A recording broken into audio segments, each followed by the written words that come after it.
Sir, തൻ്റെ മരണശേഷം മാത്രമേ പിൻഗാമിയെ പ്രഖ്യാപിക്കൂ എന്നാണ് ഇപ്പോൾ ടിബറ്റൻ ബുദ്ധമത നേതാവ് ദലൈലാമ പറയുന്നത്.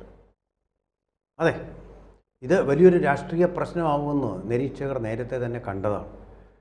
കാരണം അതിൻ്റെ ചരിത്രത്തിലേക്ക് നമ്മൾ വെളിച്ചം വീശുമ്പോൾ എങ്കിൽ മാത്രമേ അതിൻ്റെ ഒരു പ്രാധാന്യം നമുക്ക് മനസ്സിലാവുകയുള്ളൂ.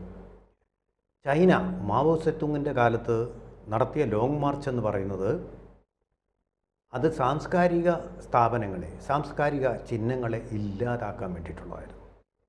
ആ ലോങ് മാർച്ചിൽ അവിടുത്തെ ബുദ്ധപ്രതിമകൾ, അഫ്ഗാനിസ്ഥാനിലെ ബുദ്ധപ്രതിമകൾ താലിബാൻ വന്നപ്പോൾ ബൊഹീമിയൻ ബുദ്ധപ്രതിമകൾ എന്നാണ് ഇതിന് പറയുന്നത്. ആ ബുദ്ധപ്രതിമകൾ തകർത്ത് അവിടെ താലിബാൻ സാംസ്കാരിക ഹത്യ നടത്തിയതുപോലെ ഈ ലോങ് മാർച്ചിൽ മാവോ സെത്തുങ് സാംസ്കാരിക ചിഹ്നങ്ങളെയെല്ലാം അടിച്ചു നിരപ്പാക്കി.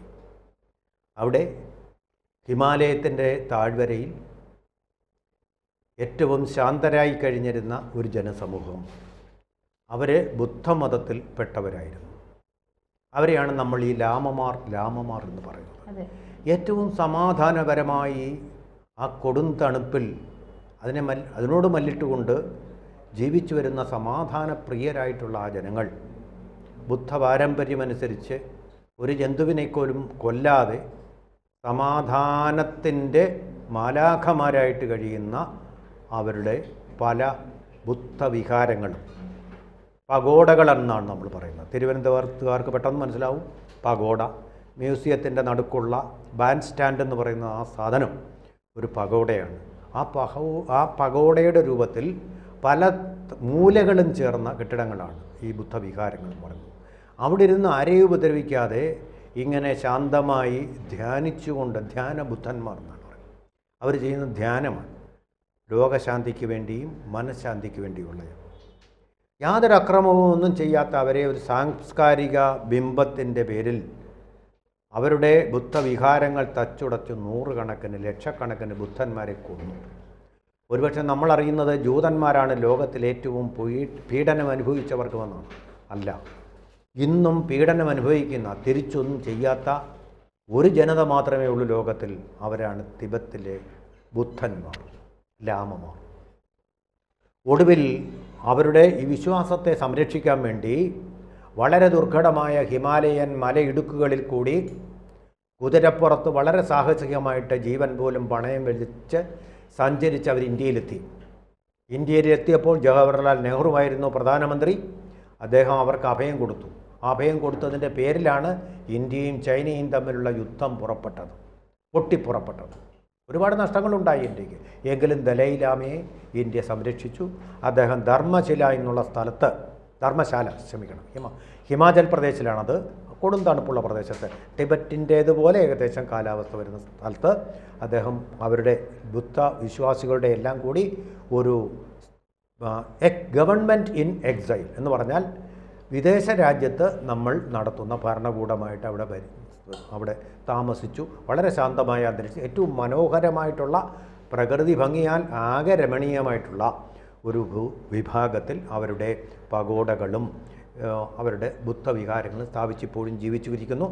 90 വയസ്സിന് മുകളിലായിട്ടുണ്ട്, എങ്കിലും പൂർണ്ണ ആരോഗ്യവാനായിട്ടിരിക്കുന്നു. അതുപോലെ തന്നെ അദ്ദേഹം സമാധാനത്തിനുള്ള നൊബേൽ പുരസ്കാരവും വാങ്ങിച്ചുകൊണ്ട് അവിടെ ഇരിക്കുന്നു. അദ്ദേഹത്തിന് സംരക്ഷണം ഉണ്ടായിരുന്നു, പക്ഷേ ഇസഡ് കാറ്റഗറിയിലുള്ള സംരക്ഷണം ഇല്ലായിരുന്നു. ഇപ്പോൾ അത് കൊടുത്തിരിക്കുന്നതിൻ്റെ കാരണം ഈ പഗോഡകൾ മാത്രമല്ല അവർ തകർത്തത്. ചൈനയിലെ കമ്മ്യൂണിസ്റ്റ് പാർട്ടി എന്ന് പറയുന്നത് നമ്മുടെ കമ്മ്യൂണിസ്റ്റ് പാർട്ടിയെ പോലെ തന്നെ ഈശ്വരനിൽ വിശ്വസിക്കാത്ത, വൈരുദ്ധ്യാത്മക ഭൗതികവാദത്തിൽ മാത്രം വിശ്വസിക്കുന്ന ഒരു പാർട്ടിയാണ്. ദൈവത്തിലോ ബുദ്ധനിലോ ഒന്നും അവർക്കൊരു വിശ്വാസവുമില്ല. അങ്ങനെ ഒരു പാർട്ടി എന്തു ചെയ്തു? ബുദ്ധമത വിശ്വാസികൾ, അവരുടെ വിശ്വാസം ഒരിക്കലും തകർക്കാൻ പറ്റാത്തതാണ്. അവരുടെ ബുദ്ധവിഹാരങ്ങൾ തകർക്കാം, അവരെ കൊല്ലാം, പഗോഡകളും തകർക്കാം. പക്ഷേ അവർക്കൊരിക്കലും ബുദ്ധമത വിശ്വാസത്തെ തകർക്കാൻ പറ്റില്ല എന്ന് മനസ്സിലാക്കിയതിന് ശേഷം ആ വിശ്വാസത്തെ തന്നെ അങ്ങ് ഏറ്റെടുത്തു. അപ്പോൾ അടുത്ത ലാമ, ഈ ദലൈലാമയ്ക്ക് ശേഷം ആരാണെന്നുള്ളത് തങ്ങൾ ഗവൺമെൻറ് തീരുമാനിച്ചോളാം എന്ന് പറഞ്ഞിട്ട് ഒരു പഞ്ചൻ ലാമ എന്ന് പറയുന്ന ഒരാളിനെ അവരുടെ പിടിച്ചുകൊണ്ടുപോയിട്ട് അവർ ജയിലിലിട്ടിട്ട് അദ്ദേഹത്തെ അടുത്ത ലാമയായിട്ട് അങ്ങ് പ്രഖ്യാപിച്ചു. പട്ടാളക്കാർ ചുറ്റും നിന്ന് ഞങ്ങൾ പറയുന്ന പോലെ നീ പറഞ്ഞോ.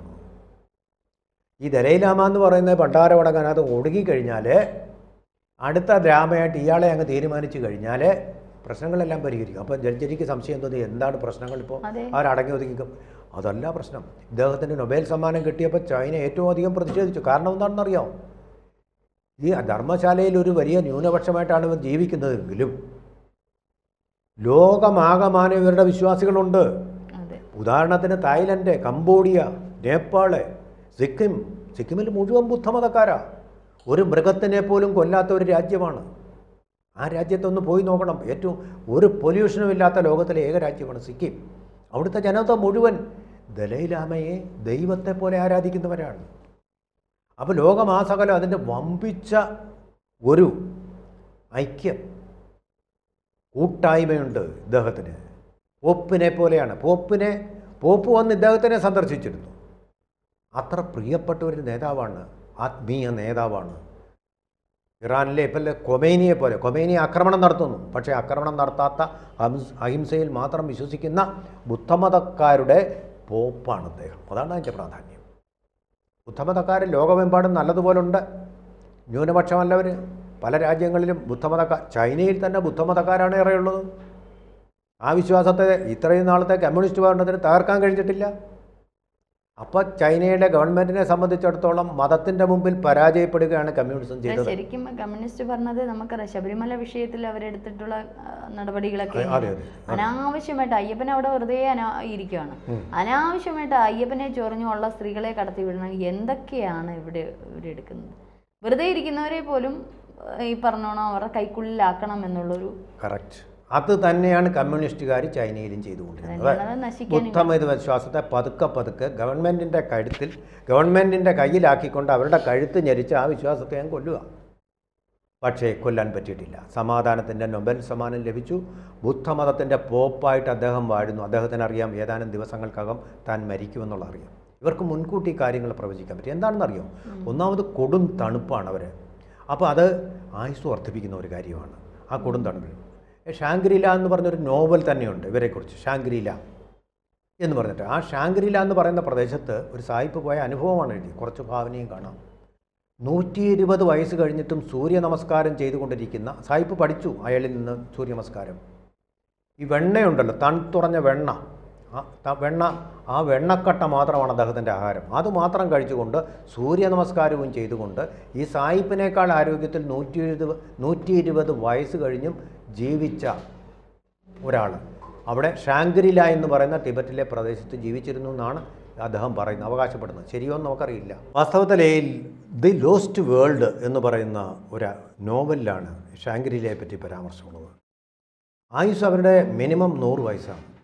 120, 130, 200 വയസ്സ് വരെ പോകുന്നവരുണ്ടെന്നാണ് പറയുന്നത്. ഇത് സങ്കല്പ ലോകമായിരിക്കും. അത് ആർക്കും ചെന്നെത്താൻ പറ്റാത്ത ദുർഗമമായിട്ടുള്ള ഒരു സ്ഥലമാണ്.